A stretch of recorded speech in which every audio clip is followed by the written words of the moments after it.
Yawa wa sallallahu ala nabiyil karim sayyidina Muhammad wa alihi wa sahbihi wasallam. Yau muna 27 ga watan January 2020 za mu jarraba wani experiment nan da wani dan karamin abu wanda dai soma da kuke gani konan naci, amma yanzu na zo ne wasu yan dabaru wanda ita wannan ina ga ana ya saida ta kaman 100 ko 200 to cikin sauki idan so makatako ne mu condemn din muke so a kawo mu condemn insha Allah za mu make ta koma yanda take insha Allah cikin ikon Allah, ko lambu ko rijiya ko boho cikin karamin sauki Allah da izinin ubangiji za ka samu ruwa wadatacce ko mai noman rani ko kuma a bohol ka je kai inda za inda na ake gashi za mu jarraba da izinin ubangiji.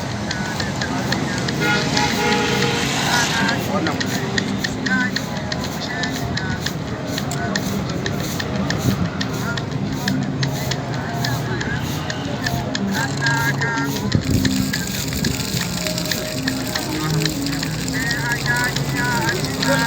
ruwa today is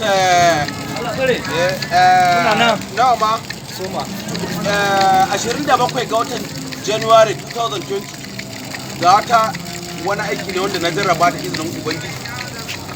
Masha Allah la quwwata illa billah. Kashe kawai yayi.